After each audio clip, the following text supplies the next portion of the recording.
This is Jim Hendershot again. We're going to present lecture number 16. This is a overview or an induction to polyphase induction motors and historically why they're designed the way they are and how those designs relate to the designs required for inverter drives. My own opinion about this machine is that it's almost magical. It's technically the most elegant machine ever invented by man. It's quite an amazing thing that we could take electromagnetic energy, put it in wires in a stationary part of a machine, and have it cause the shaft to rotate without any wires or anything connected to the rotor. It's called asynchronous, which the definition of that means without synchronism. It's a type of electric machine where, as I said, AC power is directly applied to the stator windings with no electrical connections to the rotor. The power enters the rotor by means of electromagnetic induction rather than direct connection to an external supply through slip rings. Although, having said that, it is possible to take the rotor in the machine that you see up there in either one of those pictures, and instead of die casting in aluminum conductors or copper conductors down the slots, you can wind a three-phase winding there, put slip rings on it, and control it with an external inverter.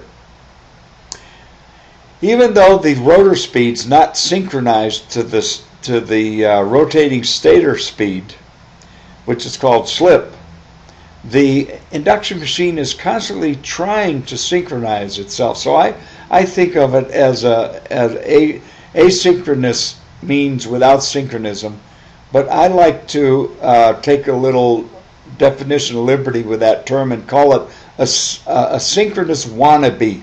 An induction machine or asynchronous machine is a synchronous wannabe. So how do you control the speed? Basically, you control the speed of this kind of a machine by adjusting the AC applied frequency, and the torque output is controlled by basically how much it slips, how much the induced rotor poles slip as the rotor is rotating. Because the rotor poles are in synchronous with the stator poles, but since they're not glued there, since they're induced there, they slip, and so the rotor rotates slower than the poles are rotating that are induced on the rotor. That's where the slip comes from. Now, so the greater the slip, the higher the torque, but that's not a good way to control torque. You can also control the torque by adjusting the voltage, but that's not a good way to control it either. And we could study the pros and cons of why I say those methods aren't good. We can see that from the classic torque speed curve of an induction machine when it's driven by constant voltage and frequency, which we'll look at. And that leads me to the most important point about this whole lecture, is the fact that the existing induction motors we find out there on distributor shelves, and the one we're most accustomed to, their original design criteria when they were first conceived was based on the assumption that they're always going to be powered with a constant AC voltage at some frequency. Now we have voltage standards and frequency standards in about every country. In the United States, the frequency standard is 50 hertz. In Europe and much of the rest of the world, it's 50 hertz. So the characteristics of how the machine performed at fixed voltage and frequency caused the designers to optimize the rotor configuration and the stator to some extent, but mostly the rotor configuration, so that it would give the desired performance at a fixed voltage and frequency. Now, the motor torques are produced in the air gap from the flux linkage between the two magnetic circuits, one in the rotor and one in the stator, just like the brushless, just like most all machines are. Most all non-salient pole machines are produce their torque that way. And the voltage and current is supplied externally from power source only to the stator. There's none directly applied to the rotor, as we said many times before. The rotor currents induced in the rotor conductors, whether they're caged or wound. Well, if they're wound and connected to an external supply, they're directly applied through slip rings. But if the windings are in the form of a cage that's short circuited with no external connections, then the rotor currents are induced in there. The current then that the stator draws from the supply consists of two current vectors. One of the current vectors, or part of the current that the stator is flowing in the stator, is used to magnetize the magnetic circuit. The second current vector is the current that's used to produce torque, and that current is what flows in the rotor bars. What the current that flows in the stator is the vector sum of the magnetizing current and the torque producing current. And the magnetizing flux created by the magnetizing current induces a voltage which produces a current into the rotor conductors, and that's the current that controls the torque. So what an inverter does is take those two current vectors apart and control them separately. So what we want to do is discuss what characteristics of the rotor design have to be optimized, and what do we need to do to them that's different with respect to a motor that's going to be controlled with a current of two vectors and not allow it to be done automatically by the fixed frequency, fixed voltage, slip, and changing loads. So in summary, the principal difference between a grid and inverter powered AC machines is the rotor bar configuration, how the rotor is made. The materials used for the steel core is about the same. You use steel for the rotor core and the stator core, same electrical steels we use in all machines. You typically, small induction motors, or I don't know what the size is today, maybe under 500 horsepower. 500 horsepower and under are all aluminum die cast, and the ones that are larger than that have fabricated rotors because the die casting dies get too big, I guess. I don't know how big they die cast machines now. But if you can't die cast them, you have to fabricate them by hand. You have to have separate bars and end rings, and then you have to weld them or fuse them together somehow. And if you're going to do that, you can use copper rotors as well. And copper rotors are used in a wide number of machines. We'll just be discussing that. As we said, the rotor windings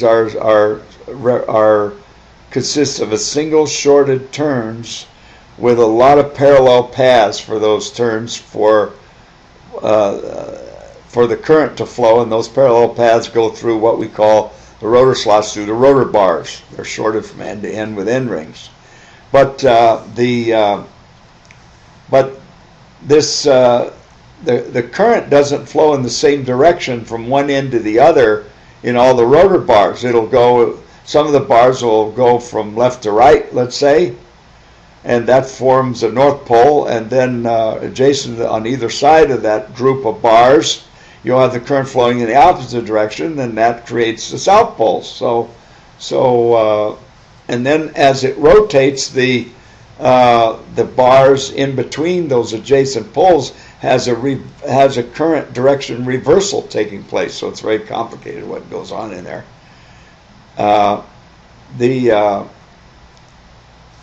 The other issue involved with these machines, as we'll see when we have a look at the torque speed curve, is the starting torque. One of the characteristics of an induction machine is that if you operate or drive or power induction motor on a fixed voltage and frequency, if you have a low resistance in the rotor cage, you have low starting torque. If you're all of a sudden trying to start it with a fixed frequency without ramping the frequency up. If you have started with instant voltage and instant full frequency, then your starting torque's very low if you have a high resistance rotor. What you want is a low resistance rotor. You want the resistance to be low in the rotor, and that gives you a high starting torque. But the problem with that is if you have a low resistance rotor, when you're up at rated speed, your heating and your losses in the rotor are so high it gets very hot and it affects your continuous efficiency. So what you really want is a rotor that can be designed that has high resistance during starting and lower resistance during running. So that's the fact, or the dichotomy, or the characteristic of a machine, induction machines, that dictated how the rotors were designed for the last 100 years.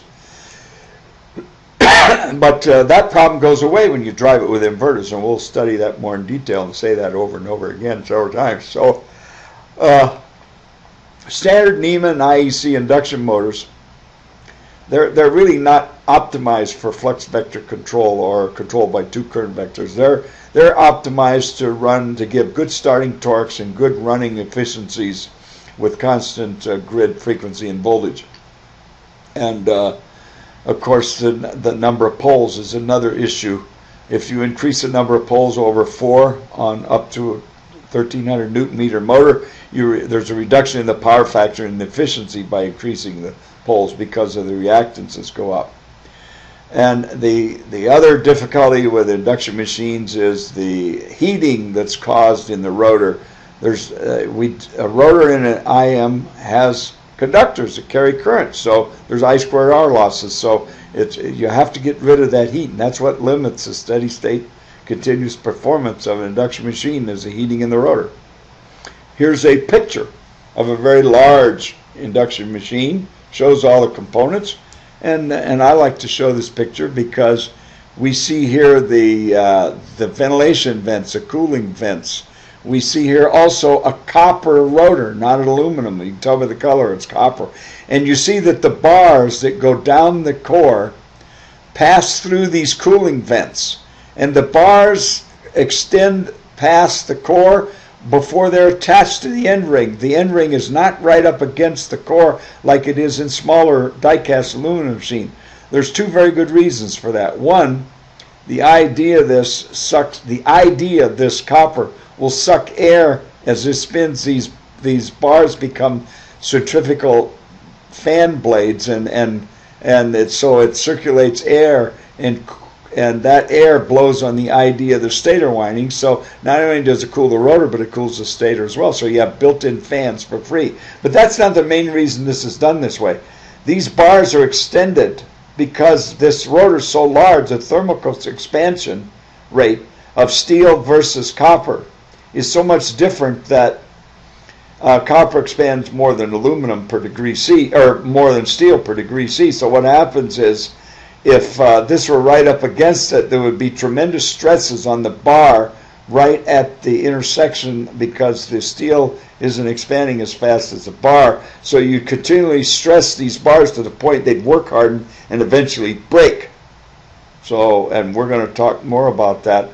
But there's also a fan in here that helps focus sucks the air through these louvers that forces it to go inside this end ring and be thrown out by these blade effects of the extended bars to cool not only the rotor but the stator as well. This is courtesy of Siemens.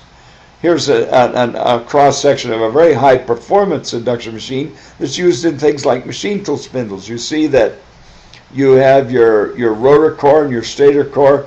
Here's your die-cast rotor end rings, and the conductors go all the way down through here. And this one happens to have a liquid cooling jacket around the outside. It's sealed air, and you bring liquid, big coolant in here, and it goes around these spiral grooves in the OD and exits the other end. So this coolant can be cooled in a radiator type heat exchanger, or it can be cooled with a refrigeration unit, which many machine tool spindles have refrigeration units. And of course you've got precision bearings, large shaft diameter, all those sort of things. So some machines even have hollow rotors, and they have heat pipes in them to take heat out of the rotor. I don't have any pictures of those, but this is what I was talking about before, about the torque speed curve with fixed voltage and frequency. And here we see the motoring region and the generating region.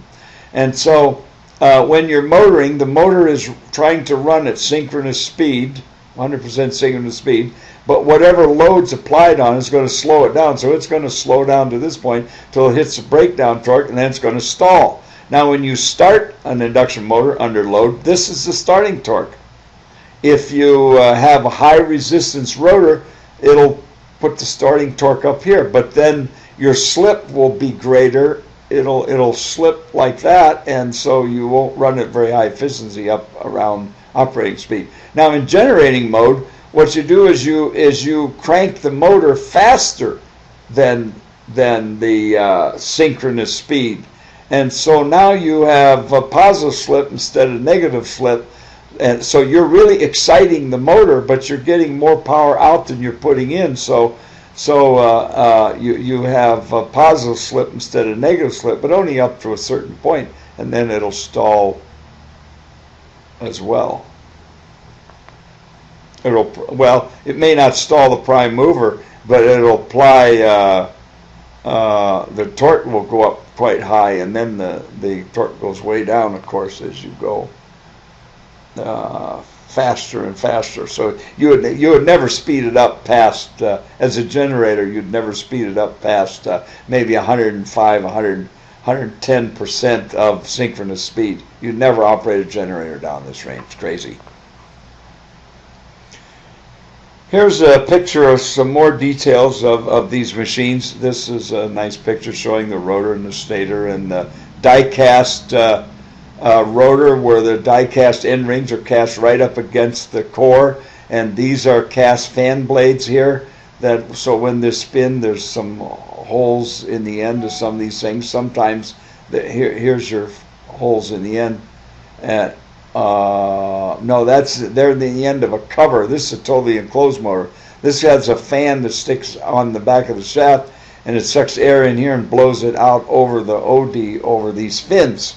But these fan blades here, all they do is circulate the air inside of the end turns here to cause the air in there to not cavitate against a smooth surface, but to be thrown out by these centrifugal blades against the end turns, and that in turn throws them out here to the surface of this aluminum end cap. Sometimes you even have fins on those, and so that circulation of the air gets cooled by its contact with the end ring.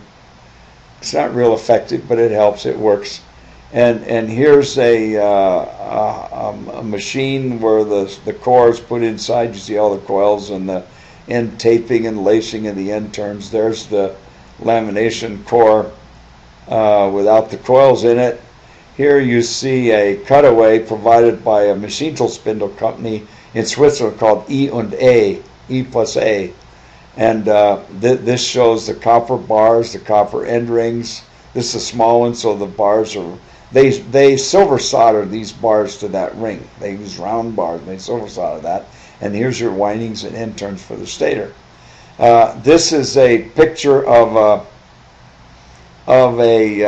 this happens to be an aluminum rotor there that's been die cast. That's the same type that's in here. And there's your blades. But here's two examples of copper barred rotor. This one here with the round bars is the type that's in this E+A motor. And but this one has some teardrap slots, and this one was die cast. That's a new technology to develop to be able to die cast copper rotors. That's been developed first in France and probably China and Japan. I don't know, but I know a French company is noted for this. But there's also a company in Ohio called Ramco, R-A-M-C-O, that's not using the French technology. They're using their own, but they die cast copper rotors as well. Tooling's expensive, but they can do it. Now let's talk about the laminations that have been designed for induction motor rotors used with inverter power with constant voltage and frequency. They've classified these into four classes. NEMA type A, B, C, and D. And stator designs for the last 100 years have been one of these four types. And each one, as you'll notice there, has different shaped slots or rotor bars. Most of these are die cast, but not all of them. The rotor bar shape has been optimized for the starting torque requirements.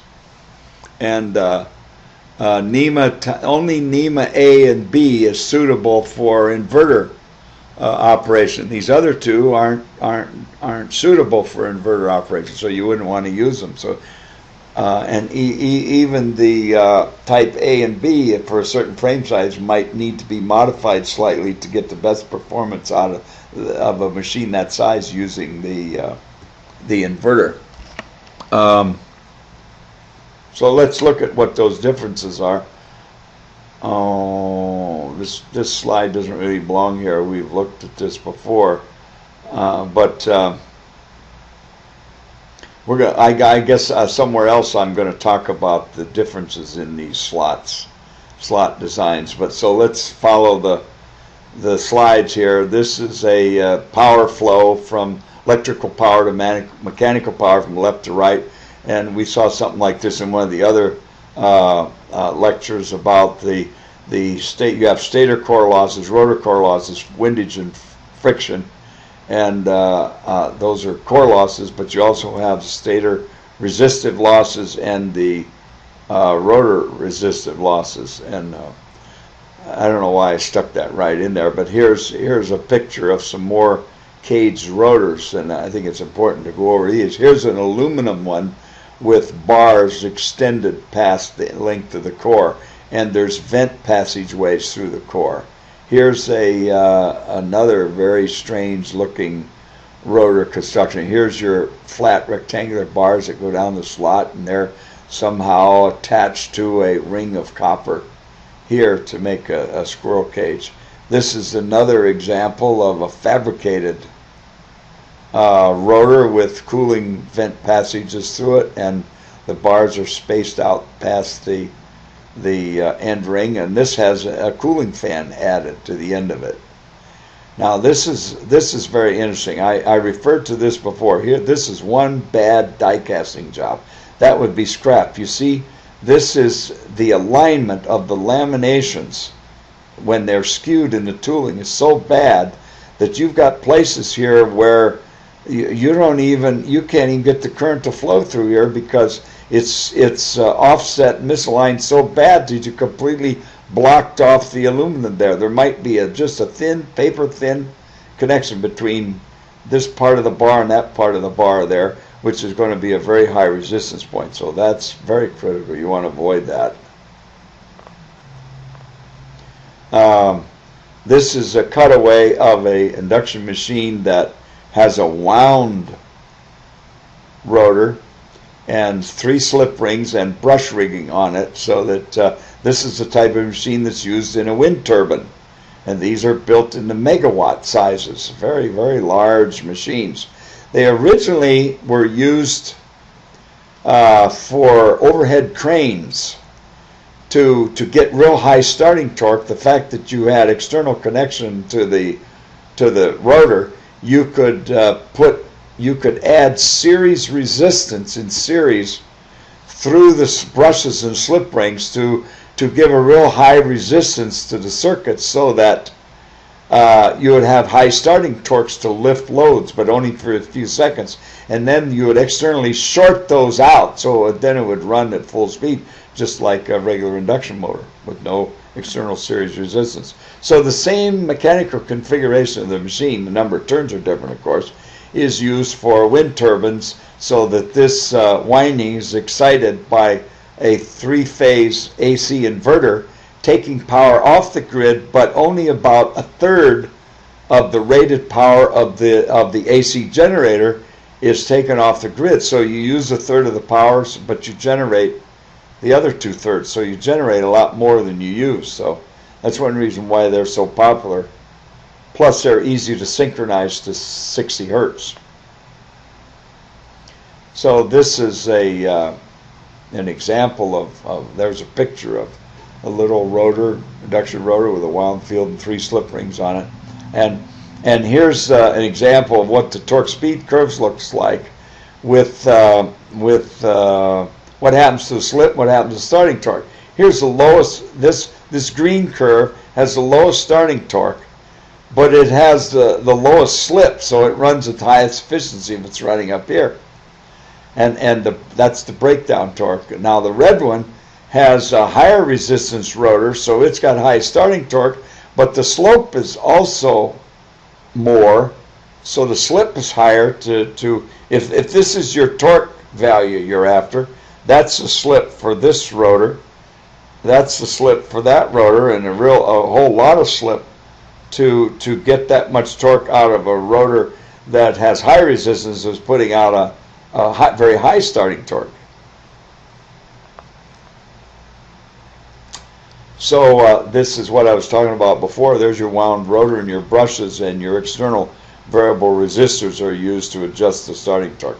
So that what you could do in this case, you use the series resistors to get the starting torque, but then you short those out so that when you're up to speed, it operates on this slope line. This is the equivalent circuit of one phase of the induction motor. This is used a lot to predict the performance of motors. It's been used for 100 years or so. And what it boils down to is it's a circuit of one phase of the primary of a rotating transformer, and the circuit of the secondary of that phase. And this is the rotor cage has the same circuit as the secondary of a common transformer, and the rotor cage is treated as one circuit for the rotor because it's equivalent to a single turn secondary. It doesn't have 3 phases; it's only got 1 phase, even though the 3 phases of the stator field will induce the right number of poles in the windings of the rotor. This is the complete equivalent circuit,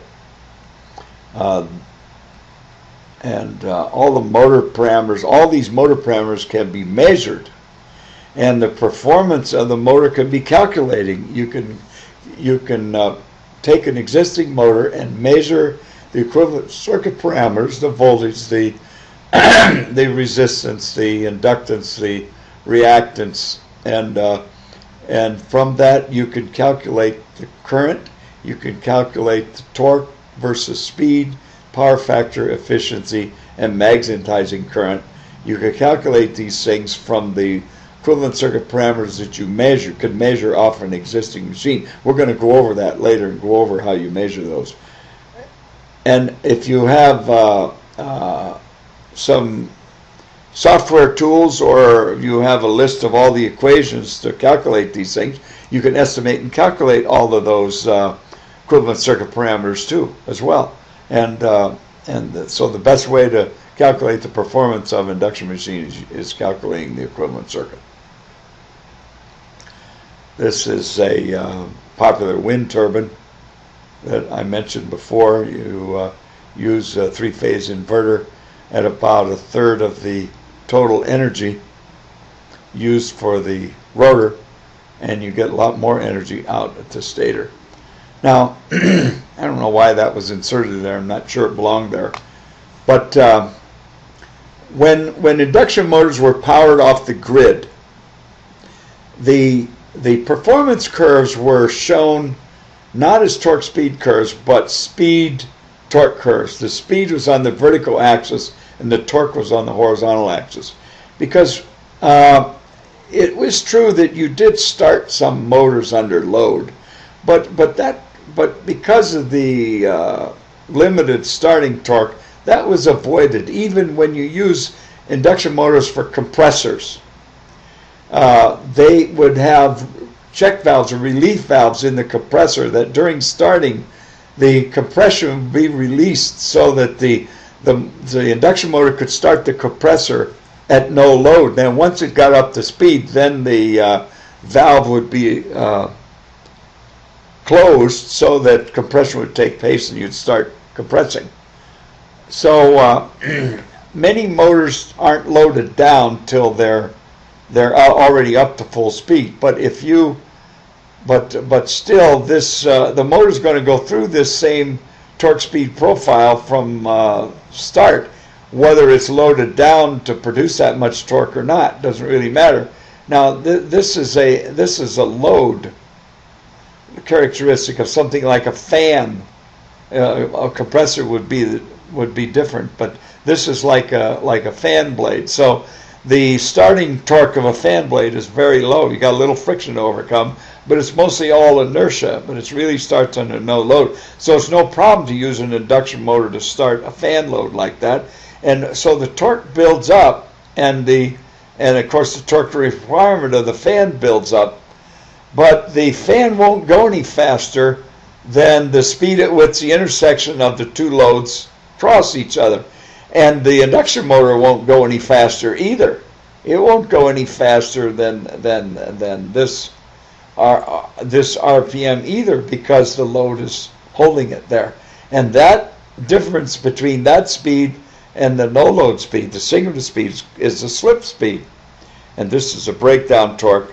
Now, if somehow I were to take this fan without cutting my fingers off and using a piece of wood or something to drag the fan down, slow it down, the motor would slow down, the torque would increase, and still it hit the breakdown torque, and then it would immediately stall. See, the torque is increasing, but now when it goes through breakdown, it's going negative again. So the only way I can get this to accelerate again is to reduce the load below that value, or it'll stall. And most motors, when they do stall through a load, a better way of looking at this condition is in a table saw. Many of you have used a table saw, and you're powered by this kind of a motor running on fixed voltages and frequencies. So you are sending a board, a piece of plywood, through the saw, and you bind up the saw so the saw stalls immediately. It won't start again until you move the blade to get rid of that friction, and that's what happened.